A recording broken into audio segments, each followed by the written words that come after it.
cultural, ¿no? Por muchos motivos que vamos a ir viendo. En el índice, que lógicamente esto es un resumen muy grande de, bueno, nos dijeron que teníamos 15 minutos cada autor, entonces pues hemos resumido el trabajo que se presentó a la Asociación de Vecinos de Uría.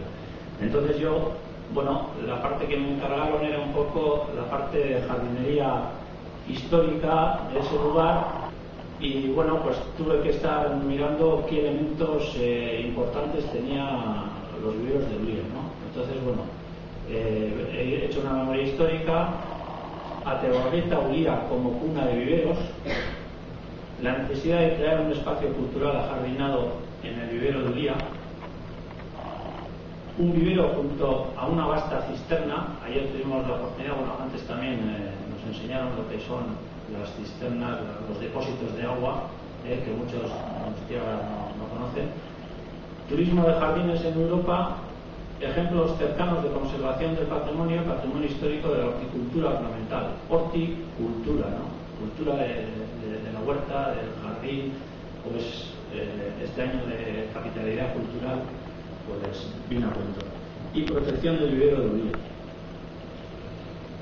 En la memoria histórica, pues empezamos desde cuando los viveros se han arbolado, desde noviembre de 1884.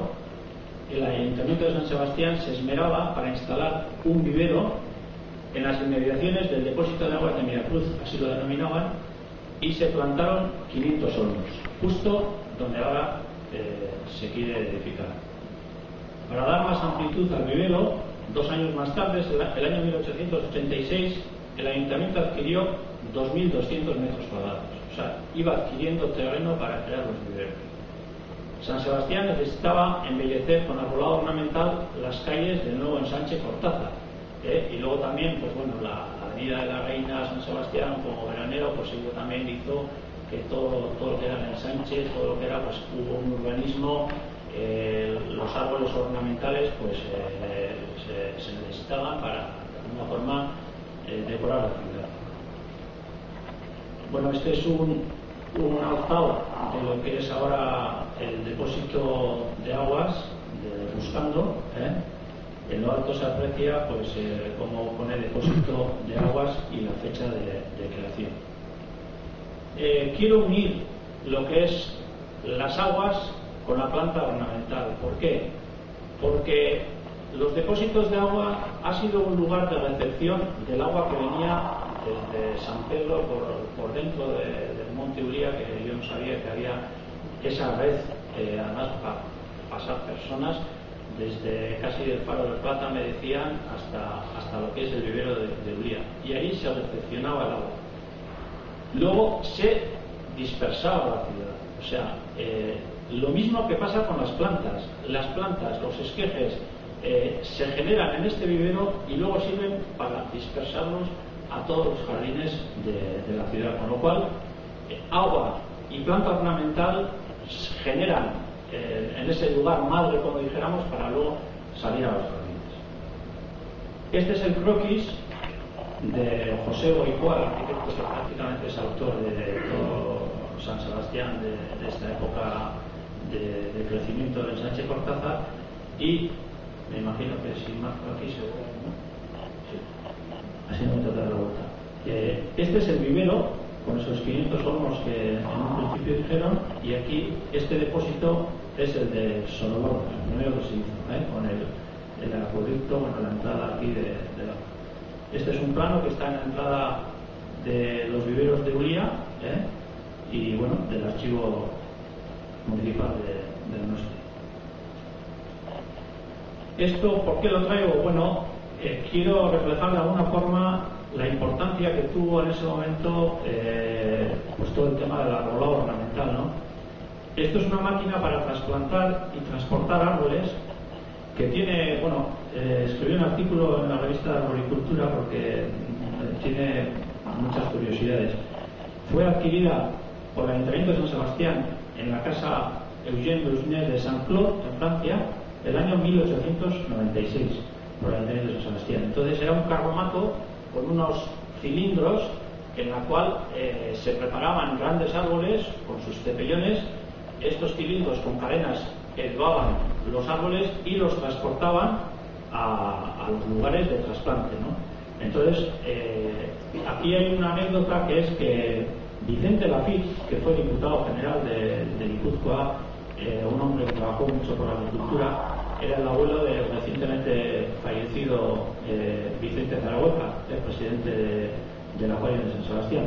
Bueno, pues estaba estudiando en París, estaba becado, y el alcalde de San Sebastián de ese momento, que era amigo, le dice que vaya un domingo con el jefe de jardineros de París a Saint-Cloud a visitar esta máquina, porque el fabricante le pedía al ayuntamiento pues una señal, ¿no? Entonces el alcalde le dice: mírame bien, a ver si están todos los aparatos, todo lo que se define. Y entonces la FIC con el jefe de parque van allí y perfecto para traer la máquina. Entonces no cobra nada, no le cobra nada al ayuntamiento, y bueno, es ese detalle de cómo Donostiarra, que está en París, pues colabora para traer esta máquina que se usó mucho bueno, hay fotos en el Boulevard, etcétera. Proyecto de reglamento. Bueno, esto como detalle, aunque no pasó de proyecto, en diciembre de 1895 el ayuntamiento presentó un proyecto de reglamento para jardines, paseos, arbolados y viveros de la ciudad. Y como nota curiosa, el director no podrá tener plantas, tiestos ni otros objetos de jardinería, ni ninguna clase de semillas de su propiedad en los viveros, ni en otro punto que sea del municipio para la venta, con objeto de evitar abusos a que esta circunstancia podría dar lugar. O sea, que en aquellos tiempos también ya fijaban claramente dónde delimitaba las funciones del director del parque, ¿no? Esto como detalle. Bueno, metiéndonos en el patrimonio que cuenta Viveros de Ullía, como veis en estas dos fotos, por cierto, la de la izquierda un poco oscura, pero me ha hecho mucha ilusión, un compañero que antes le he visto por aquí me la facilitó. Para mí es una reliquia, porque nunca había visto la verja que cerraba la plaza de Guipúzcoa en una fotografía. Estaba en archivo, pero no sabíamos. Entonces, la verja de hierro que actualmente cierra en parte los viveros de Ullía, antiguamente, como veis aquí, cerraba la plaza de Guipúzcoa, como los gardens, como estas plazas que había en Inglaterra, antiguamente en otras ciudades, que cerraban completamente las plazas, ¿no? Entonces, bueno, esta verja que todavía se conserva es un patrimonio, pues desde, bueno, ahora veremos, en 1877 ya se adjudica a Francisco Moreno la subasta para construir el enverjado que cerraba dicha plaza, que además tenía un asiento, como se ve en Ullía, ¿no? Y estos pilastrones de piedra arenisca del cierre de los viveros, pues es el rostro de Ceres, la diosa latina de la agricultura, distinguiéndose por su corona de torres almenadas, que está bastante deteriorada, pero bueno, todavía se mantiene en los viveros de Ullía, en la parte de la avenida de José II. Esta es una foto para mí impresionante, es de un archivo catalán que la adquirí. Entonces, aunque hay otras postales que igual se ven mejor desde la verja, pero esta es la rampa primera donde está, bueno, la bajada a la playa de la Concha desde Alderdiede o Plaza Cervantes, y aquí están los dos machones, las dos pilastras, que luego las veremos en la siguiente fotografía, y la puerta o verja de entrada hoy en día a los viveros de Ullía, que en este caso están abiertas. Y esto es, bueno, parte del Monte Ruso, las exploraciones del Monte Ruso con los camarices, junto al mar, ¿no? Entonces, esta es la actual entrada a los viveros de Ullía, con esta verja artística, como digo, que estaba bajada, y las dos pilastras, que la asociación Ullíaco-Baracha pues la tiene como anagrama con un cartel muy, muy vistoso y rodeado de plantas, y la verdad es de mucho gusto. Otros elementos patrimoniales pues han sido lógicamente los invernaderos.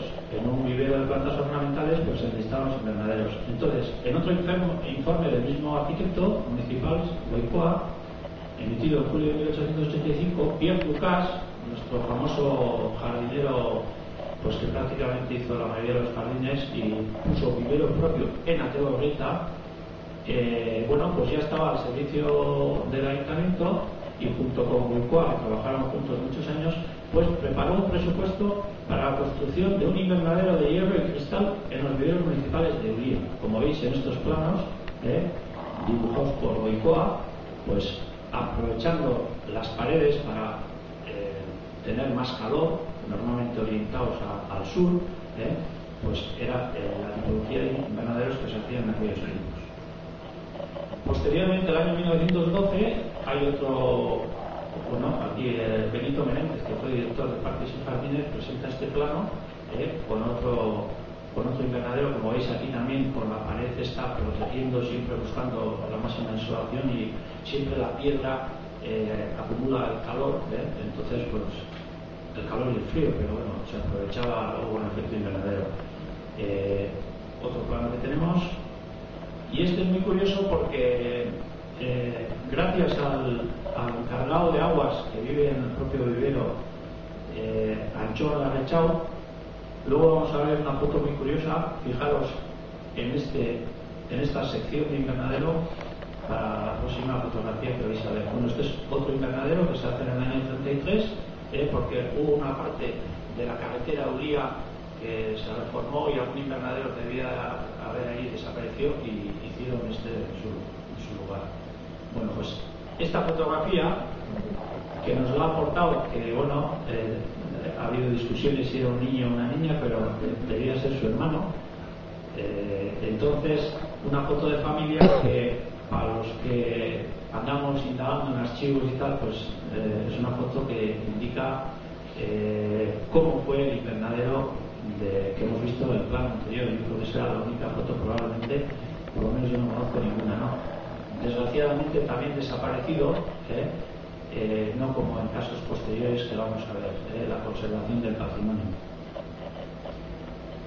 Este es, según también Anchón Larrechau, este es uno de los invernaderos que se asemeja a los que se ven en otras ciudades que han conservado su patrimonio ornamental y de invernaderos. Es un invernadero que se trajo de Oyarzun, y él me decía que era de una finca de caballerizas. Yo no sabía, pero en Oyarzun debía haber bastantes fincas que tenían caballerizas. Yo no sé, por el tipo de invernadero, supongo que no sería de cualquiera, y probablemente creo, no puedo afirmarlo, pero que fuese de la finca del conde de Villamarión, probablemente. Eso, bueno, es un momento ahí, a ver si podemos enterarnos. Todavía se conserva en los viveros de Uría, en la parte ya más hacia el monte, hacia la carretera que sube a Uría. Algunas estrelicias o aves del paraíso, tiene además un color parecido a lo que vamos a ver, y tiene, bueno, pues una sección de la época, todo esto pues muy trabajado. Este es otro de los edificios que tenemos en el vivero de Uría, que a mí me llamó mucho la atención, porque en un principio pensaba que iba a ser una orangería donde se guardaban en invierno los naranjos y los limoneros, estos que iban en tiestos cuadrados que se ponían para ornamentar los jardines. Y comentando con compañeros que he conocido que han trabajado y han vivido en los viveros de Uría y jubilados, me decían que ellos lo utilizaron como oficina o como vestuario. Yo me resistía a creer, porque con tanto cristal, pues para vestuarios, pues no sé, y para la oficina, pues un poco calor, ¿no?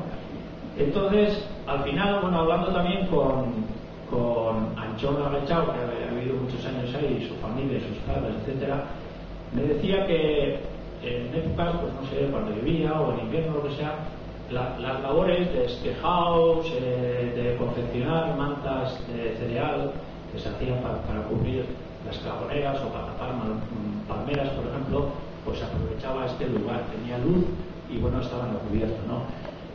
Probablemente pues eso es para lo que sirviera, pero bueno, sigue siendo un edificio curioso y desde el punto de vista del patrimonio pues a conservar. Las cajoneras clásicas, con los bastidores de hierro que se hicieron, que abundan muchísimo en los viveros, bueno, en todos los viveros de del mundo, pues se hacían aquí camas calientes con estiércol fresco, se ponía debajo, se ponía un poco de tierra, fermentaba, producía calor a la base de los tiestos, etcétera. Esto, bueno, está en todo el mundo, este tipo de construcciones. Bueno, y esta es una foto impresionante, no sé qué tal se ve aquí. Bueno, bastante bien. Aquí tenemos 3 casas ligadas. A mano izquierda tenemos lo que es Villa Magnolia. Este edificio era Neré Oroy Mená, que la empresa era Villa María Luisa, fundada por Pierre Lucas, y María Luisa se llama porque su primera mujer se llamaba María Luisa. Y fijaros aquí las cajoneras acριστaladas que hay con esta serie de invernaderos. Y esta es lo que se llamaba Villa Ugarri, actual Villa Isabel, que es donde vivió Pierre Lucas. La mandó construir y es donde vivió Pierre Lucas. Imagen tomada por Norton en junio de 1918, y la foto se la debemos a la familia de la Peña, todavía propietaria de Villa María Luisa, de las tiendas de flores, que es la quinta generación. Los antecesores me han quitado algunos argumentos, pero bueno, es bueno redundar en lo mismo. Y aquí, jugando con un folleto que editó el Ayuntamiento de San Sebastián hace unos años, pues precisamente vemos los jardines o parques de la ciudad de San Sebastián. Fijaros aquí en el centro la concentración de parques y jardines que hay: Plaza Guipúzcoa, Boulevard, Alderdiede, Plaza Cervantes, Zubiola, Herrerenea, etcétera, al lado de Victoria Eugenia, etcétera. Entonces, nos vamos a esta zona que he delimitado con esta elipse blanca, y lo que decía Marco, en esa planificación, yo lo he hecho visualmente. Pues aquí no vemos ninguna puntuación roja. Sí, está la de Uría, pero claro, unas personas de 90, 80 años, 70 años, un poco impedidas, no van a ir a Uría. Además, no hay que coger un coche. Hemos hablado del parque de cercanía, de esa jerarquía que tiene que haber de parques, desde la primera plaza jardinada hasta el parque de barrio, hasta el parque periférico, el parque comarcal, o pues de Haya o Iturralán, etcétera, y ya nos vamos a parques regionales y a parques nacionales. Bueno, pues aquí la necesidad de la gente que vive en esta zona de tener un parque es evidente, ¿no? Fijaros qué perspectivas tenemos. Todo esto desaparecería en el caso de que en este claro en el bosque, que es las praderas, esto está delimitado en los jardines paisajistas, que es un claro en el bosque, una pradera, y en la periferia está el arbolado para que podamos divisar sin tener que levantar la cabeza así, sino así. Es tan artificial como un jardín francés, pero es un movimiento paisajista. Bueno, pues este claro en el bosque, que prácticamente ya tenemos el jardín, todos estos cedros del Himalaya, estas palmeras chinas, todo esto, estos ligustres, los troncos se mantendrían, pero la planta se moriría. ¿Por qué? Porque estos árboles tienen las raíces ya en la mitad de esta pradera. Si nosotros empezamos a excavar ahí, esto desaparece. Con lo cual, fijaros, esta perspectiva de un jardín prácticamente hecho la perdería. Bueno, en estos momentos las cajoneras, hay una asociación, Uría Colore Baratza, que yo les doy mucho mérito, no los conocía, pero la verdad es que gracias a ellos se está conservando, tiene vida este espacio, estaría lleno de zarzas si no hubiese nadie que estuviera ahí. Bueno, pues he sacado las plantas un poco culinarias. Yo coincido también con mi compañera que me ha precedido, que parte de este espacio tiene que estar ligado a botánico, pues bueno, ya sería cuestión de definir, ¿no? Pero desde luego la parte culinaria, la parte hortícola, la parte de los invernaderos, pues bueno, es su vocación, es la vocación del terreno, como decimos nosotros, porque ha sido un vivero de planta ornamental. Fijaros los invernaderos que hay con las distintas cajoneras, pues esto también pues desaparecería, ¿no? Estos se podrían utilizar, pues como veremos luego, una puesta en valor de los invernaderos de Uría consistiría en cultivar aquellas plantas que requieren de un clima más cálido y exponerlas al público, tal como se realizan en otras ciudades. Vamos a ver unos ejemplos posteriormente. Bueno, turismo de jardines. Yo tengo un reto. Los biólogos, pues hay muchos y han escrito mucho sobre planos sobre itinerarios de montes, sobre aves, sobre plantas, flora, pero los jardineros, los que nos sentimos jardineros, pues la verdad es que tenemos mucha envidia sana, porque creo que tenemos que llegar a la sociedad, porque si no estas cosas no pasarían. Si la sociedad estuviese más formada en el valor patrimonial que tienen los jardines, no solamente como espacio verde, sino como patrimonio que hay dentro de los jardines, no dejaríamos que una farola con unas iniciales como la de Casa Valencia, que las tenemos ahí, casi nos la quitan, pues porque querían poner la farola modelo Donosti, ¿no? Y gracias a una intervención pues se paralizaron. Todos estos elementos, las gravas de los caminos jardines del siglo XIX, no hay que abandonar los caminos si es de ese estilo, es decir, cada jardín tiene un estilo y es de una época, pues esos estilos se tienen que conservar, lo mismo que en la arquitectura, lo mismo que en la pintura, lo mismo que los jardines, lo mismo porque es una manifestación cultural de cada época, ¿no? Entonces, bueno, el desconocimiento sobre los jardines acarrea decisiones que afectan a su persistencia. Salgamos cuanto antes de la ignorancia, ¿no? Pues, fijaros, pues, guías de jardines que hay en otros sitios. Ejemplos cercanos de conservación del patrimonio histórico de la horticultura ornamental. Bueno, pues aquí cerca, en Bayona, contamos con este botánico de más o menos 3.000 metros cuadrados, un edificio restaurado, no como los que tenemos en el vivero, que dejan bastante de desear, y de estilo semejante a los existentes en el vivero de Uría. Es un edificio muy sencillo, pero está restaurado, y como veis, con un jardín botánico que debe haber más de 1.000 plantas, no está en el corazón de las murallas de Bayona, no hace falta ir muy lejos para darnos cuenta del patrimonio cuidado.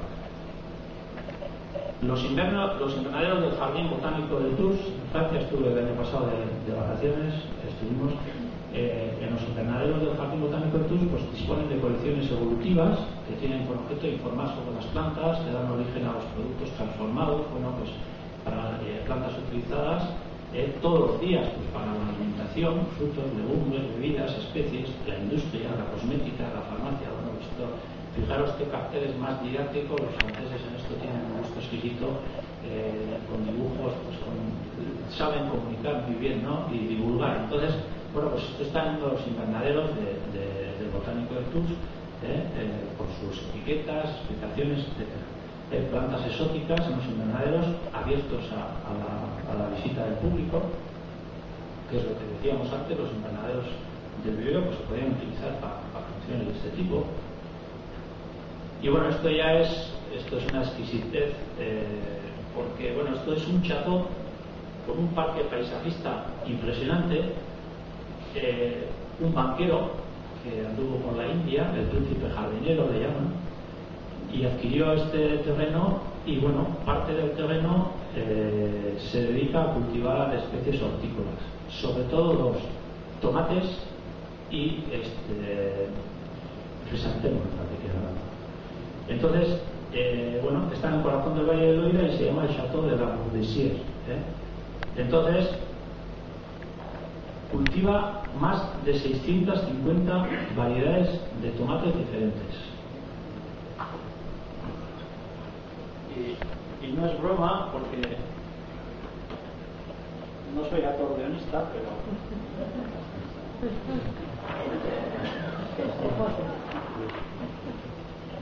no solo esto. Entonces, para que veáis lo que es dedicarse, pues bueno, voy a dejar porque es un acordeón. Entonces, bueno, esto en la época de los tomates tiene que ser soberbio. Nosotros coincidimos un poco antes, todavía no, fuimos en esta época, en junio por ahí. Y detrás estáis viendo una serie de invernaderos, pues vamos a ver ahora en detalle. Bueno, pues esto es el Conservatorio Nacional en Francia de tomates. Tienen un par de tomates, aparte del hotel, o sea, lo que es el chateau está convertido en hotel, un hotel un poco de nivel. Nosotros no pernoctamos, pero sí visitamos. Pagando una entrada se puede visitar lo que es todos los jardines, y merece la pena. Bueno, este hombre, aparte, debió de comprar alguna empresa en quiebra en París que se dedicaba a hacer pues carteles de este tipo divulgativos, y aquí vemos pues carteles para la enseñanza agrícola, métodos de injertado y a codo que prácticamente no han cambiado durante muchísimos años, ¿no? Entonces, bueno, la divulgación un poco de lo que es el vivero de Ullía pues ha sido un lugar de multiplicación y reproducción de plantas, ¿no?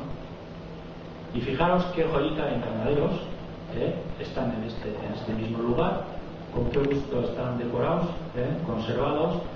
No es como aquí, pues que a veces se dejan morir, no se pintan, no se conservan, y como el invernadero que teníamos en Ayete, al lado de la casa de los jubilados, que para poner 3 bancos se lo cargaron pues hace pocos años, ¿no?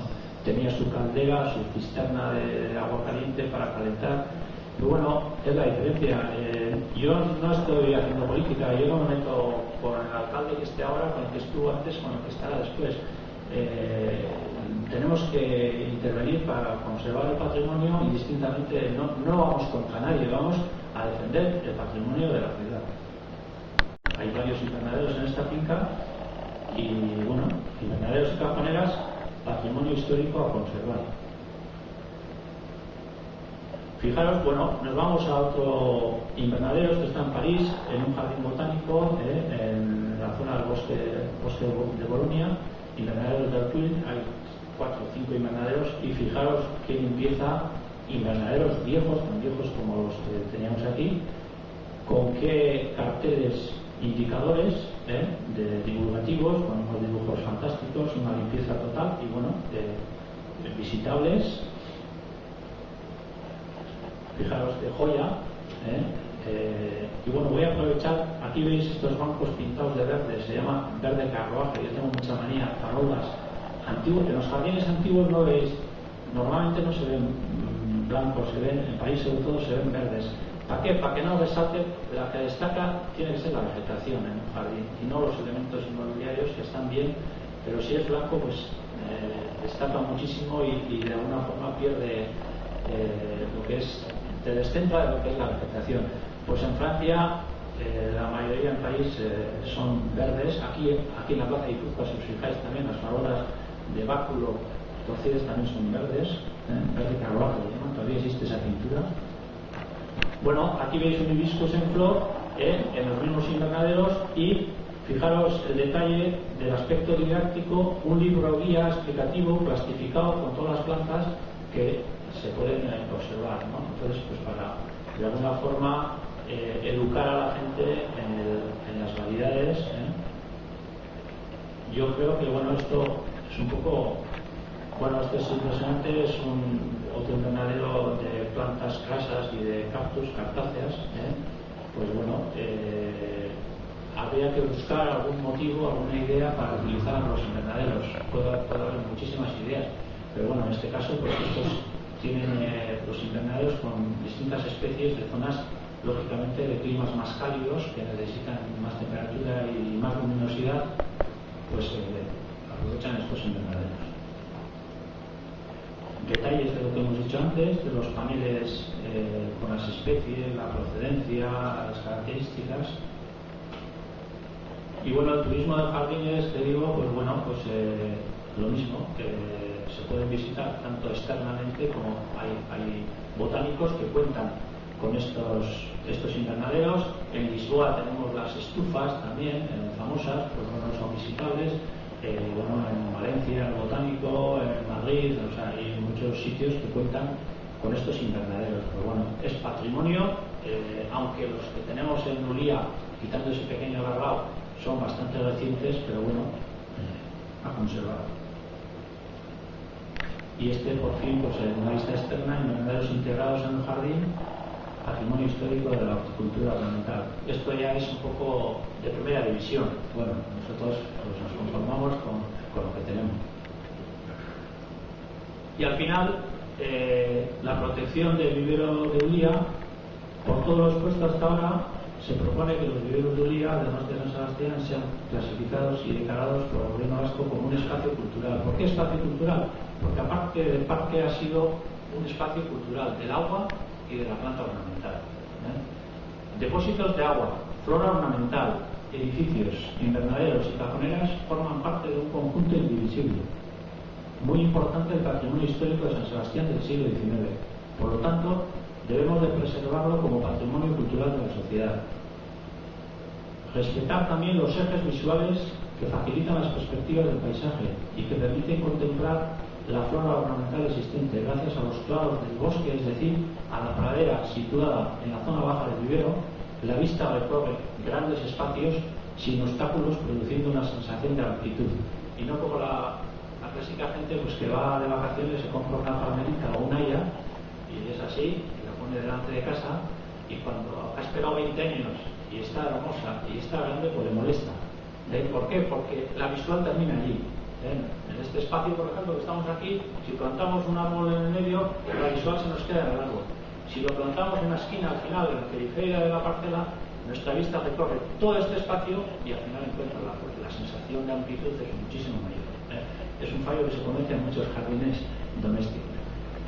El Boulevard de San Sebastián lo disfrutamos hoy gracias al voto de calidad del entonces alcalde Tadeo Ruiz Ogaque, que inclinó la balanza a favor de los alameristas. No sé si sabéis todos, pero hubo una guerra cuando el Boulevard entre alameristas y anti-alameristas. Hubo muchos folletos que se editaron, porque hay algunos que querían poner escuelas y mercado, lo que es hoy en día la Alameda del Boulevard, y otros que decían pues, que querían que fuese un boulevard, como en la época estuvo de moda.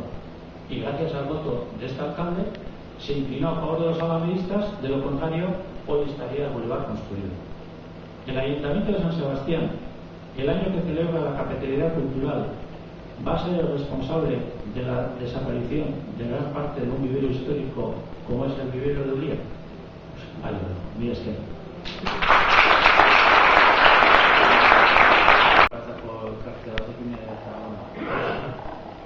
beraiek erabakita daukate etxe bizitza egitea, ez? Ni personalki pensatzen dut etxe bizitzak beste tokitan egitea daukate, eta holako parkea bakarra dago, ez?